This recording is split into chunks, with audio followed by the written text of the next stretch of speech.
Yo, hvað að frétta? My name is Arnoldur and currently I'm out here in the Swedish countryside. It's mid-noon. It's super sunny today. The sun is harsh. There is not a single cloud on the sky. This is arguably, one of the worst weathers to, film just in general. And especially if you want to get that, cinematic shallow depth of field footage. But, I'm out here trying to do something productive today, so that's what we're gonna try to do.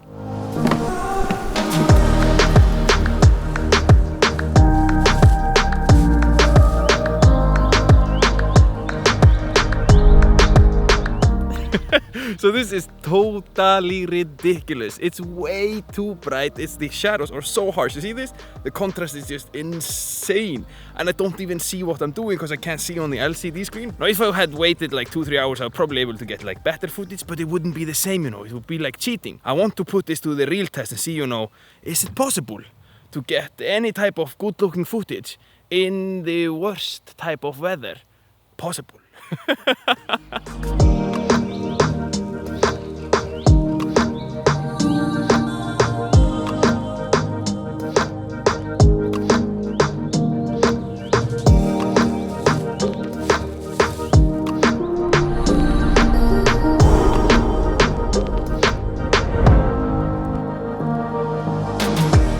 Alright, so the way that you're able to capture, any type of footage in weather like this, you see this is so bright. This is extra, like I cannot have my eyes completely open because it's too bright, is that you need to have ND filters. They usually look, something like this, and it's basically like sunglasses for your lens. Without it, it would look like this. This is completely unusable. It's way too bright. You put it on and it's like sunglasses and boom, you're able to get decent looking footage, even, cinematic looking footage in complete brightness like it is today. Now I know what you're thinking. You're like, my friend, you with that super white skin of yours, how are you able to stay outside in sunny conditions like this? Well, I have a trick up my sleeve. You see this? This is SPF 50. With that, it's like Arnoldur 1, sun 0. Boom!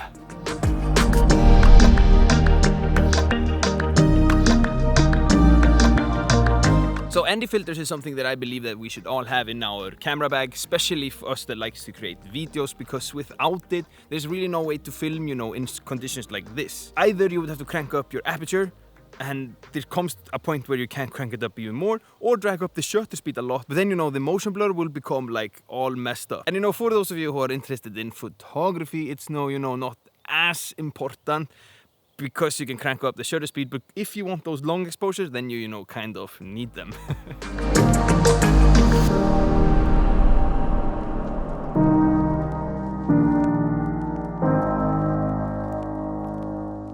Anyways, what types of ND filters you need really depends, in my opinion, on your style of shooting. Like, what do you want to switch ND filters all the time, or you want like variable ND filters? Where do you live? Is it super bright, or do you live like I usually live in Iceland? Currently I live in Sweden, so it's sunny, but in Iceland, it's never sunny. So now this video is by no means, a sponsored video or anything. I'm just, out in the countryside trying to do, something productive. But I currently use ND filters from Freewell. I like those. I also own variable ND filters from another company called Hoya. Those I don't really like, so I'm not gonna recommend you those. But the Freewells are linked in the description down below. Anyways, I don't think I can be out anymore, although I'm protected at 50, because, I'm honestly not made for weather like this. So I'm just gonna end this video right here. Thank you so much for watching. This is just a little, little something on a fun day like this. And if you have any questions, as always, feel free to ask in the comments down below. Consider subscribing. I create lots of videos. Smack the like button for me. And I'll catch you guys in the next video. Peace!